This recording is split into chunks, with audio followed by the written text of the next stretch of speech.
설교 제목인데 같이 한번 큰 소리 읽어볼까요? 시작.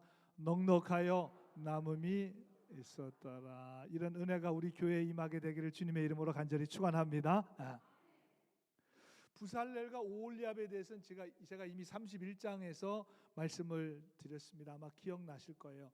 지명하여 부르신 사람이 부살렐이고, 그 다음에 오홀리압은 하나님의 감동을 주셔서 하나님의 일을 하게 하셨다. 그래서 제가 지명 일꾼, 감동 일꾼이라고 표현을 했습니다. 여러분, 하나님의 성막을 가나안에서 짓는 게 아니에요. 지금 광야에서 그 일을 하려고 하니까 이거 정말 힘든 일이죠.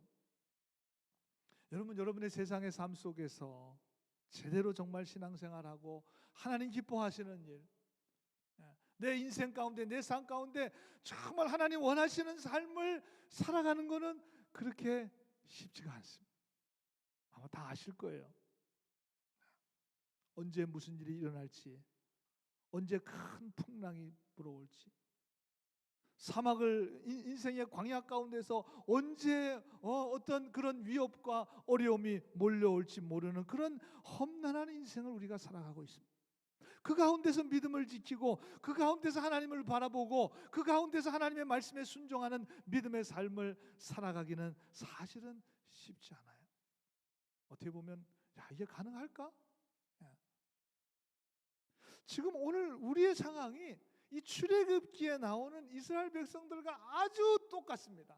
지금 광야에서 성막을 져야 되잖아요. 광야에서 아무것도 없는데.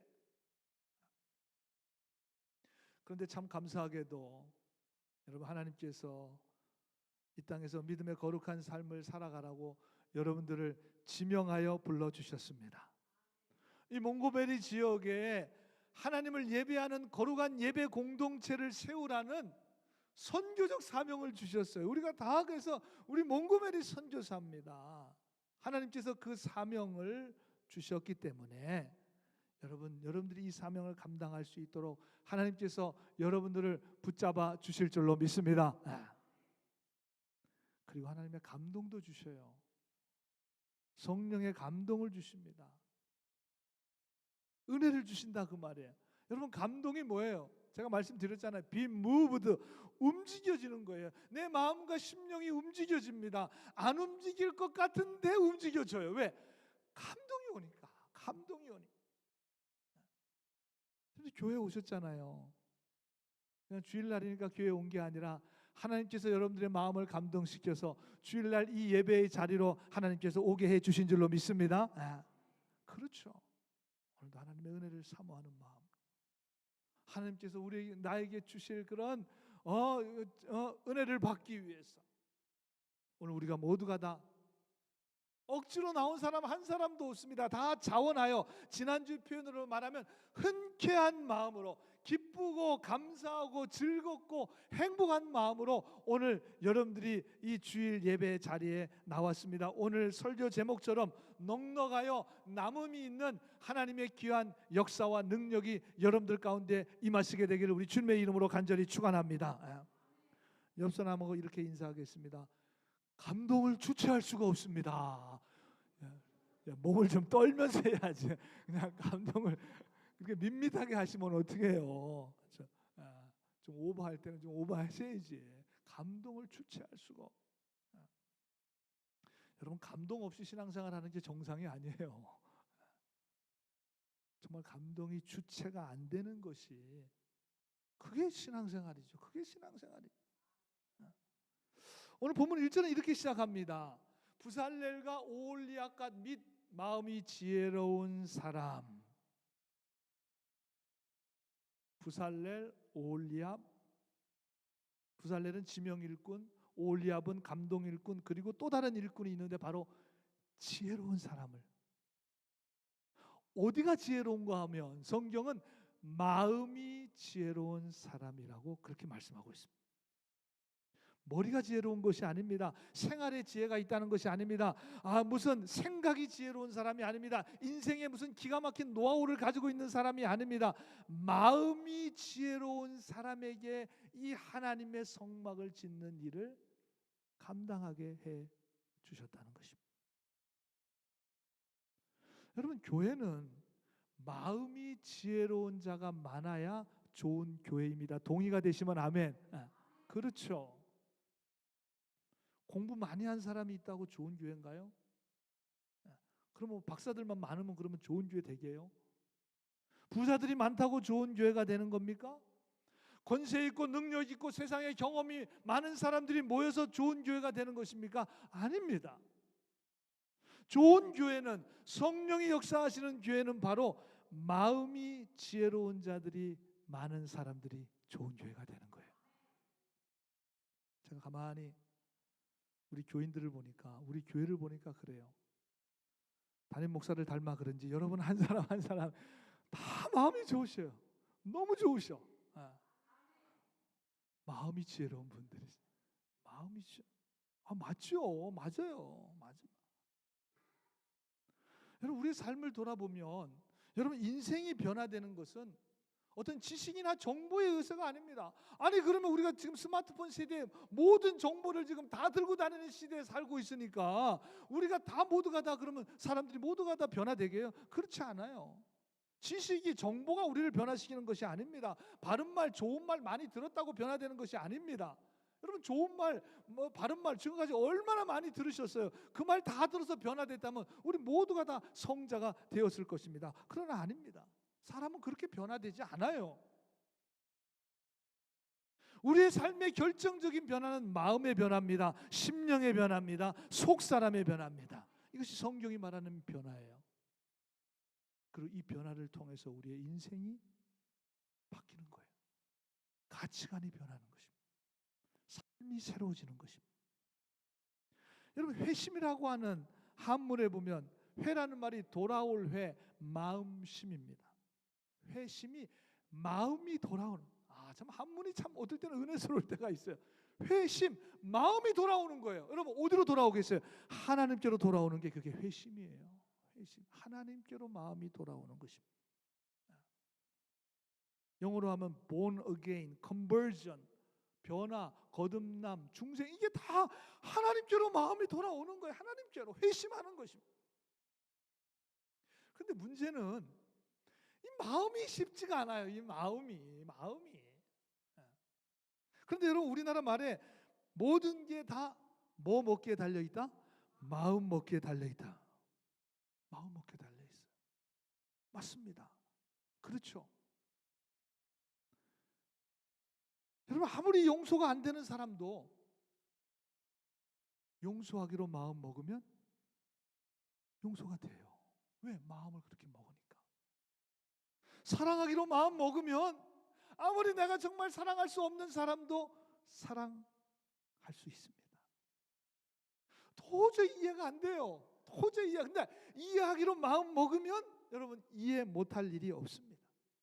우리가 충성하고 헌신하기로 마음 먹으면 충성하고 헌신할 수 있습니다. 여러분, 주일 성수하는 거 마음 먹으면 할 수 있어요. 할 수 있습니다. 물론 우리가 어디 출타할 때 있고 해외 나갈 때 있고 한국에 갈 때 있죠. 그러면 못하죠, 당연히. 그러나 우리 몽고메리 안에 있으면, 그럼 반드시 내가 주일을 지킨다고 하면 주일 지킬 수 있어요. 마음 먹으면. 여러분, 11조를 하나님께 드려야 된다. 우리가 참 돈에 좀 민감해서 내 삶의 우선순위를 탁탁탁탁 하다 보면, 여러분, 미국 생활 다 빤하잖아요. 낼 거 내고 하다 보면 우선순위에서 밀리면 참 어렵죠. 힘들어요. 사실 그렇습니다. 그러나 이것도 내가 마음 먹고 내가 하리라, 그럼 또 가능해요. 실제로 하시잖아요. 저는 바라기는 정말 가능하면 액수가 문제가 아니라 우리 모두가 다 11조 할 수 있는 그런 믿음의 사람들이 되었으면 좋겠습니다. 그럼 참 자랑스러울 것 같아요. 제가 다른 목사님들 만나면 제가 막 자랑할 것 같아요. 우리 교회는 전부 다 교인 전체가 다 11조해. 돈 자랑하려고 그러는 게 아니라 우리 교인의 믿음이 이렇게 성숙하다는 걸 좀 자랑하고 싶어요, 사실. 여러분, 결단하고 마음 먹으면 할 수 있어요. 못할 일이 뭐가 있습니까? 사실. 그런데 문제가 또 있어요. 이 마음 먹기가 힘들다는 거예요. 이 마음 먹기가. 이게 간단한 문제가 아니에요. 이건 내 힘으로 마음 먹기가 참 어렵니다. 인간이 연약하기 때문에 마음이 복잡해집니다. 마음이 복잡해져요. 마음에 갈등이 생깁니다. 마음이 상합니다. 마음이 멀어집니다. 마음이 흔들립니다. 마음이 차가워집니다. 어떨 때는 마음이 강팍해지기까지 해요.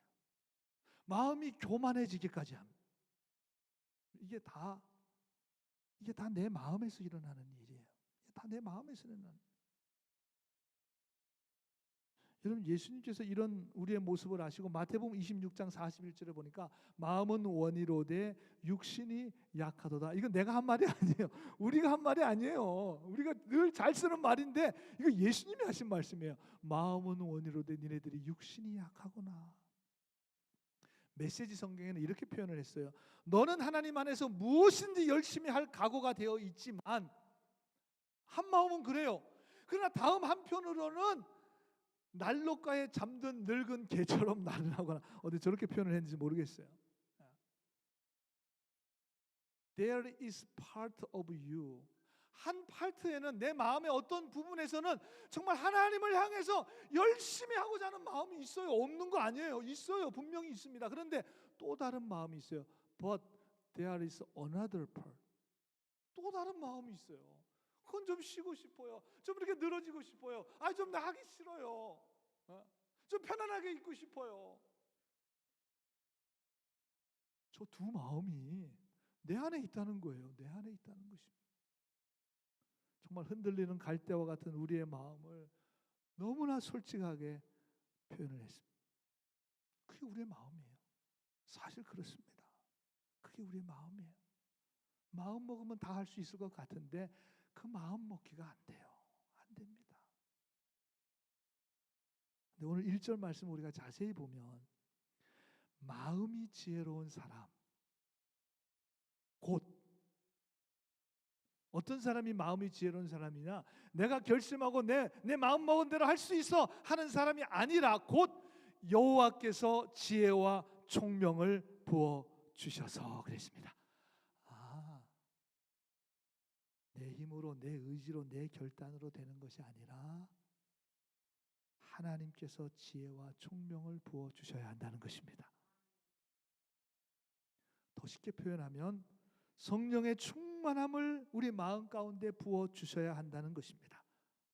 저는 오늘 우리 예배 가운데 여러분들에게, 여러분들의 자녀들에게 하나님의 지혜와 총명함이 풍성하게 부어지게 되기를 주님의 이름으로 간절히 축원합니다.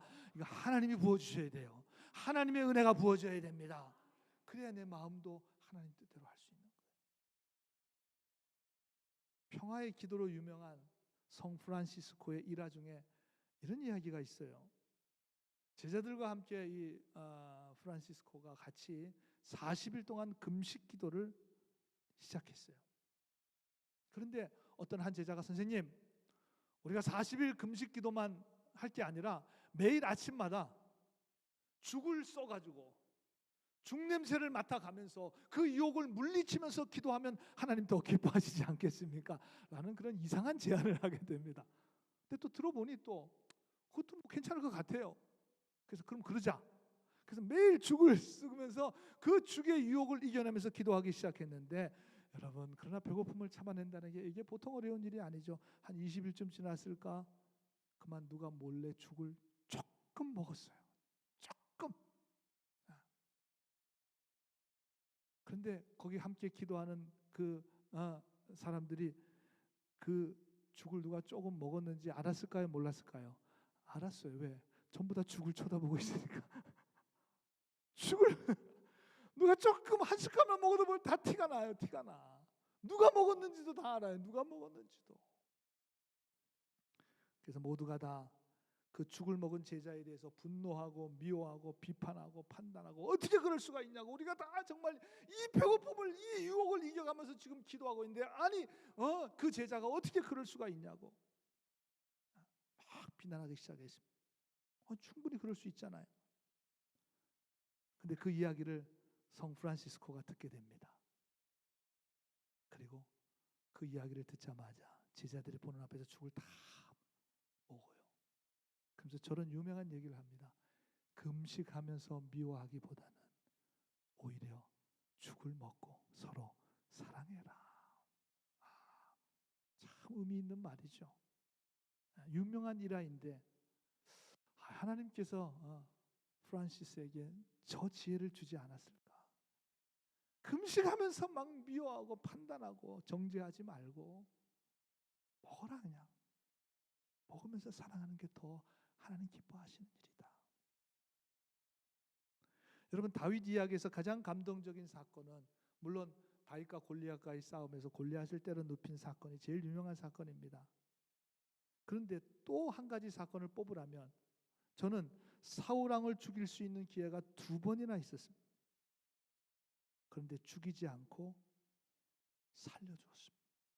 사무엘상 24장 6절에 보니까 내가 손을 들어 여호와의 기름 부음 받은 자 내 줄을 치는 것은 이것은 하나님께서 금하시는 것이다. 죽이지 않았습니다. 처음은 그럴 수 있어요. 2번째 기회가 찾아왔습니다. 26장 11절에도 내가 손을 들어 여호와의 기름 부음 받을 자를 치는 것은 여호와께서 금하시나니. 여러분, 이 말씀으로 옛날 목사님들은 기름 부음 받은 주의 종 목사를 대적하면 안 된다고 그렇게 설교하셨어요. 하나님의 종 목사를 대적하면 불벼락이 떨어진다고 그렇게 설교했습니다. 아마 한국에서 신앙생활 하실 때 이 본문으로 그렇게 설교 들으신 분 많으실 거예요. 그런데도 그때는 시험 드는 사람이 하나도 없었습니다. 그렇게 설교를 해도, 그렇게 강하게 설교를 해도 아멘 아멘 그랬어요. 그때 목회하기 참 좋았을 것 같아요.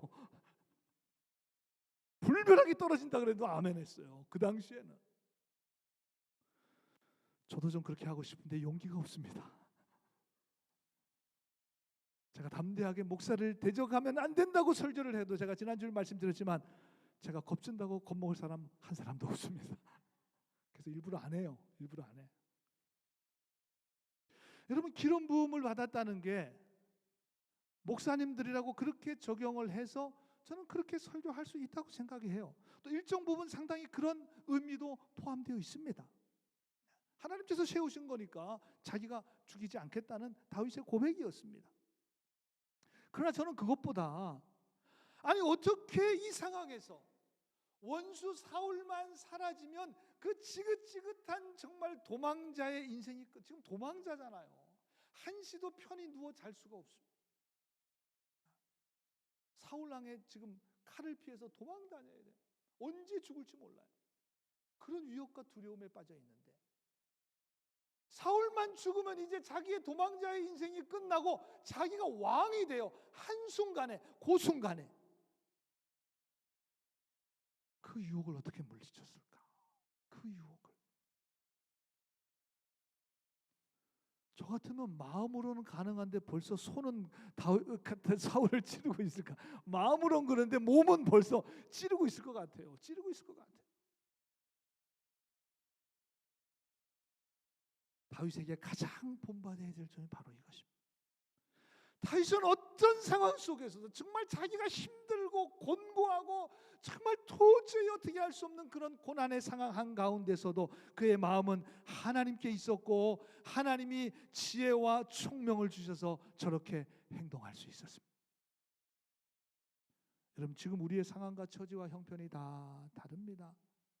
다윗 시대보다 지금 5만 배나 더 복잡한 그런 인생을 살아갈 수 있습니다. 그러나 저는 영적 원리는 동일하다고 생각이 돼요. 동일합니다. 여러분의 마음이, 여러분의 심령이, 여러분의 중심이 하나님께 향해져 있다면 여러분들이 어떤 상황과 처지와 형편 가운데 있든지 그때마다 하나님께서 필요한 지혜와 총명과 은혜를 반드시 허락해 주실 줄로 믿습니다. 그래서 이런 행동이 나올 수 있는 거예요. 있는 거예요. 가능한 겁니다. 가능한 거예요. 2절에 보니까 모세가 부살렐과 오홀리압과 및 마음이 지혜로운 사람 곧 그 마음에 여호와께로부터 지혜를 얻고 와서 그 일을 하려고 마음에 원하는 모든 자들을 다 불렀습니다. 모든 일꾼들이 이제 다 왔어요. 광야에서. 이제 다음에 성막 짓는다는 얘기입니다. 그리고 성막 봉헌하고 이제 출애굽기는 끝납니다. 이 사람들은 전부 다 기본적으로 공통점이 하나 있었는데 마음에 원하는 모든 자들을 불렀습니다.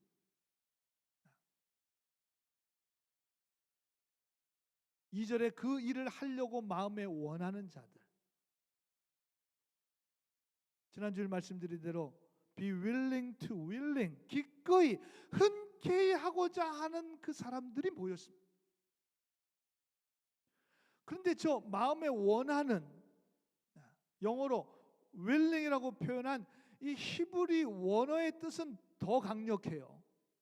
마음이 하나님의 감동으로 흥분이 되어 이 마음을 억제할 수 없을 만큼 강력한 자발적인 상태가 바로 willing이고, 그 마음이 한국말로 하면 마음에 원하는 거예요. 그 원어가 더 강력한 거죠. 억제할 수 없습니다. 내 마음에서부터 하나님의 일을 하고자 감당하고자 하는 마음을 억제할 수가 없어요. 막 터져 나옵니다. 할까 말까, 갈까 말까, 이렇게 해야 되나 저렇게 해야 되냐, 그런 마음이 아니라 하나님을 향해서 지금 자발적인 마음이 막 지금 터져 나오려고 하는 그런 상태, 그런 상태가 바로 willing이에요. 그런 상태가 바로 자원하는 마음. 여러분, 이런 사람들이 모였습니다. 이런 사람들이 막 뭘 하려고 막 마음에서부터 막 터져 나오는 사람들이 모였습니다. 이런 사람들이 광야에서, 그 어려운 광야에서 성막을 짓는 하나님의 사명을 감당하니, 여러분, 광야에서도 뭐가 부족하겠어요? 광야에 있다고 뭐가 힘들겠습니까? 모든 일이 그냥 일사천리로 진행이 됩니다. 이제 37, 38, 39, 40, 그리고 하나님의 성막이 봉헌돼요. 광야에서 실제로. 원망하거나 불평하거나 낙심하거나 두려운 사람이 한 사람도 없습니다. 왜? 다 마음에 원하는 사람. 이런 사람들이 모였어요. 저는 우리 몽고메리 제일교회 모든 성도들을 정말 흔쾌한 마음으로, 성령의 감동하심으로, 정말 억제할 수 없는 강력한 자발적인 마음으로 우리가 모였잖아요. 억지로 온 사람 하나도 없습니다. 하나님께서 마음을 주셔서 우리가 함께 모여서 우리 교회에, 이 지역에 이 하나님의 교회를 우리들이 함께 세워나갑니다. 우리가 앞으로도 하나님의 사명을 일사천리로 감당할 수 있는 그런 교회가 되기를 주님의 이름으로 간절히 소원합니다. 그런 교회가 될 줄로 분명히 믿습니다. 왜? 우리가 그런 마음으로 모였기 때문에. 그런 마음으로 모였기 때문에 이게 가능한 거예요. 이게 가능한. 여러분, 사람의 눈에 수정체에 불순물이 들어가게 되면 보는 게 답답하고 어렵습니다. 그래서 그것을 백내장이라 그러고 그 수술을 통해서 그걸 제거하잖아요. 그러면 밝게 보게 되면, 나이 들수록 다 우리 백내장 수술하잖아요. 뭔가 뿌연 게 있다면 답답할 것입니다. 여러분, 신앙생활도 우리가 하면 할수록 자꾸 불순물이 껴야 돼요. 낍니다. 그래서 영적 백내장 수술을 해야 돼요. 처음에는 자원하는 마음, 성령의 충만함으로 은혜를 받다가도 시간이 점점 지나면서 그렇지 못하고 자꾸만 내 의가, 내 욕심이, 내 경험과 판단이 뭐 여러 가지로, 사람들의 생각이 자꾸만 그것이 하나님 향한 내 마음을 가로막고 방해할 때가 참으로 많이 있습니다. 잘 보이지가 않아요. 하나님이 잘 보이지가 않아요. 오늘 찬양대 참 너무 귀한 찬양에서 눈이 열려서 봐야 되는데 눈은 열었는데 자꾸 뿌예요. 보이지가 않아요. 제대로. 하나님이 제대로 보이지가 않습니다. 그러니 잘 보이지가 않으면 여러분, 하나님의 사명을 감당하기가 점점 더 어려워지는 거예요. 힘들어지는 거예요. 신앙생활이 점점 더 힘들어지고 있다면 그건 뭔가 여러분들의 이 영적 백내장이 낀 거예요. 이게 뭔가 흐릿해가 자꾸 답답한 거예요. 여러분, 그래서 이 광야에서 성막을 짓는 거, 우리가 이 험난한 인생 가운데서 하나님의 말씀에 순종하며 영적인 삶을 살아가기 위해서는 반드시 하나님의 성령께서 역사해 주셔야 됩니다. 우리가 주일에 매주일 예배로 모이는 것이 사실 이거 공급받으려고 모이는 거예요. 우리가 연약하기 때문에. 나 혼자 신앙생활 잘할 수 있다? 그러면 그냥 가난한 교인 되는 거죠. 나 혼자 잘할 수 있는데 뭐 교회가 필요해요? 뭐 예배가 필요해요? 나 혼자 예배 드리면 되는데. 근데 우리가 마음이 그렇지가 않아요. 연약합니다. 내 마음대로 할 수도 없어요, 어떨 때는. 그래서 우리가 이렇게 모여서 오늘 이 시간은 우리의 영의 눈을 열어가지고 답답한 걸 다 제거해내고 우리 오늘 하나님을 바라봅니다. 하나님께서 여러분들과 함께 계실 줄로 믿습니다. 하나님의 지혜와 은혜를 공급해 주실 줄로 믿습니다. 하나님의 성령의 충만함을 공급해 주실 줄로 믿습니다. 자원하는가 마음과 심령을 우리가 공급받는 거예요. 어디 가서 여러분 공급받으실 거예요? 집에서? 직장에서? 식당에서? 어디서 그런 걸 공급해 줘요? 이 예배하는 시간밖에 없습니다. 그래서 주일 예배가 귀한 거예요. 내 모든 방해와 영혼의 물순물을 걸러내고 신령한 믿음으로 살아가게 하고, 그래서 이 광야 인생 가운데 하나님의 성막을 짓는 거룩한 일에 쓰임받게 되는 것입니다. 이것이 바로 주일 예배를 우리 반드시 지켜야 하는 이유가 되는 것이며 여러분 믿으시길 바랍니다. 구약의 느헤미야서에 보면 느헤미야는 바벨론 포로로 잡혀갔다가 3차로 예루살렘을 귀환을 이끈 인물입니다. 요즘 우리 매일 새벽기도마다 우리 이 느헤미야서 말씀을 나누고 있는데, 예루살렘 성벽 재건에 도전을 했고 성벽 재건이 이루어져요. 물론 방해가 엄청 많았습니다. 그럼에도 불구하고 52일 만에 성벽 재건이 되면, 느헤미야 6장 15절 16절에 성벽의 역사가 52일 만에 이루어집니다. 놀라운 일이죠. 주변의 모든 대적과 주변에 있는 이방 족속들이 이를 듣고 다 두려워했습니다. 크게 낙담하였으니 이는 우리 하나님께서 이 역사를 이루신 줄.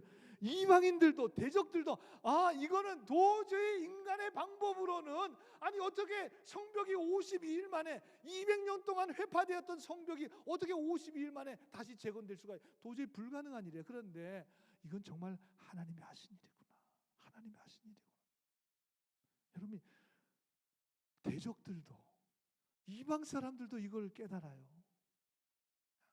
여러분, 우리 그리스도인들은 당연히 이 모든 하나님의 역사는 하나님께서 이루실 줄로 분명히 믿습니다. 우리는 이 믿음 가지고 살아가는 사람들이잖아요. 우리는 이 믿음이에요. 하나님이 이루신다. 하나님이 이루신다.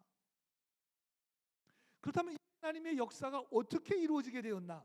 느헤미야 7장 5절에 보면 내 하나님이 내 마음을 감동시켜 주셨다. 하나님이 느헤미야를 감동시켜 주셨어요. 성령의 충만함을 부어주셨어요. 감당할 수 있는 지혜와 총명을 주시고 예루살렘 성벽을 재건하라는 마음을 주시고 자원하는 마음을 주셨습니다. 억누를 수 없는 마음을 주셨어요. 도저히 있을 수가 없어요. 사실 느헤미야의 직업은 수산궁에서 왕의 술을 맡은 관원입니다. 상당히 성공한 인물입니다. 당시에 술 맡은 관원은 무슨 술을 따라주는 것이 아니라 왕의 옆에서 같이 식사를 하면서 왕의 참모로 좋은 자의 역할을 하는 거예요. 고위직입니다. 지금으로 말하면 비서실장이에요. 그런 느헤미야가 예루살렘에 대한 소식을 듣게 됩니다. 그러면 남의 나라 이야기잖아요. 사실 이미 다 나라 망했는데, 그리고 벌써 200년이라는 세월이 흘렀습니다. 1, 20년도 아니에요. 자기는 지금 성공했습니다. 하나님이 마음을 감동시켜 주셨어요. 예루살렘에 가야 된다. 하나님, 제가 뭐하러 갑니까? 거기를 지금 여기 지금 제가 잘 살고 있는데 여기서 하나님 잘 섬기면 되죠. 제가 뭐하러 예루살렘? 그 마음을 그냥 버릴 수도 있어요. 그런데 아까 감동, 자원하는 마음은 억누를 수가 없어요. 이 마음은 어떻게 억누를 수가, 버릴 수가 없는 마음이에요. 안 가면 죽을 것 같은 마음. 여러분, 그런 마음 있잖아요. 안 가면 죽을 것 같은 마음. 그래서 예루살렘에 가게 되었고, 그 어려운 가운데서 성문 다 회파되고 뭐 남아난 거 200년 동안 여러분 사람 손이 안 간 곳이라고 생각해 보세요. 얼마나 망가졌겠습니까?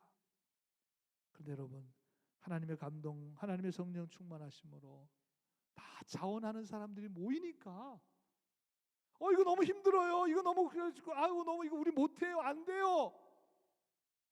그런 마음 한 사람도 없이 다 52일 만에 성벽 재건의 역사가 이루어지게 되었습니다. 여러분, 하나님이 주시는 성령의 지혜와 은혜로 마음이 지혜로운 자, 마음이 감동되어 자원하는 심령으로 섬기는 자, 이 사람들이 성막을 짓는 것을 맡아서 감당하니까 놀라운 하나님의 역사가 일어났습니다. 7절에 보니까 재료가 모든 일을 하기에 넉넉하여 남음이 있었더라 그랬습니다. 풍족해서 남음이 있어요. 넉넉하게 감당할 수 있도록 하나님께서 은혜를 허락해 주셨습니다. 여러분, 세상의 모든 일들은 다 돈이 있어야 할 수 있습니다. 사업을 하려도 자본금이 있어야 됩니다. 무슨 일을 하려면 가장 중요한 거는 미천이에요. 돈이 있어야죠. 뭐 비빌 언덕이 좀 있어야 뭘 해도 시작할 거 아니겠습니까? 여러분, 교회도 돈이 있어야 되나요? 교회도 뭐 좀 미천이 있어야 되나요? 아주 중요한 질문입니다. 교회에 대한 질문이기도 하지만 여러분의 인생과 삶에 대한 질문이에요. 그게 중요하지만 그게 가장 중요한가요? 여러분, 하나님의 일은 물질에 있지 않고 하나님의 지혜와 성령의 충만함이 있어야 됩니다. 하나님으로부터 은혜와 감동을 받고 그분의 말씀을 의지하여 자원하는 마음으로 순종할 때 너희는 먼저 그의 나라와 그의 의를 구할 때 나머지는 물질도 사람도 환경도 모든 여건도 채워지는 역사가 일어나게 될 줄로 믿습니다. 이제 우리는 분명해야 돼요. 이 순서가 분명해야. 오늘 본문 7절에 모든 일을 하기에, 가나안 아니라 그랬죠? 광야입니다. 없어요. 지금 다 긁어 모아도 지금 힘든 판이에요. 그런데 재료가 모든 일을 하기에 넉넉하여 남음이 있었다. 성경은 분명하게 말씀해 주고 있습니다. 메시지 영어 성경에 보니까 enough는 충분하다는 거 아니에요. and more than enough, more than 그 이상, 충분한 것 이상으로 충분해. 이거 어떻게 표현해야 될지 모르겠어요. 하여튼 충분한 것 이상으로 여러분, 하나님이 채워주신 줄로 믿습니다. 하나님 채워주신 거죠. 저는 오늘 이 말씀을 보면서 복음서에 나와 있는 오병이어의 기적이 떠올랐습니다. 여러분, 보리떡 5개와 물고기 2마리로 5,000명을 먹이셨습니다. 여자와 아이들까지 하면 거의 2만 명의 사람들입니다. 도저히 불가능하죠, 여러분. 지금 아무리 떡이 뭐 이렇게 크다고 해도 이만한 떡이라 그래도 지금 이 떡 5개하고 우리 물고기 뭐 아무리 큰 물고기라 그래도 그걸 우리가 여기 있는 사람들도 뭐 다 먹을 수 있겠습니까? 근데 아이가 먹을 만한 정도예요. 아이가 먹을 만한. 여러분, 그런데 그곳에 하나님의 지혜와 성령으로 충만하신 예수님이 계셨습니다. 예수님이 아이에게서 그걸 받으시고 축복해 주셨습니다. 하나님의 감동이 임했습니다. 하나님의 지혜와 총명함이 임했습니다. 자원하는 마음이 임했습니다. 모두가 다 한 마음이 되었습니다. 여러분, 거의 모든 사람들이 다 먹고도 12강주리가 남게 되었습니다. 여러분, 부족함이 없습니다. 아니, 남아요. 여러분. 걱정하지 마세요. 분명한 것은 하나님이 주시는 마음이에요. 이 마음만 있으면 모든 것이 넉넉하여 남음이 있게 됩니다. 저는 우리 교회에서 신앙생활하는 여러분의 삶에도 또 우리 교회에도 우리 모두가 다 하나님을 향한 이 마음, 하나님을 향한 마음, 또 하나님이 부어주시는 지혜와 명철과 총명함과 그 마음으로 주님의 뜻대로 살아감으로 넉넉하여 남음이 있는 하나님의 귀한 역사가 여러분들의 삶 가운데도 풍성하게 일어나게 되기를 주님의 이름으로 간절히 축원합니다. 기도하겠습니다.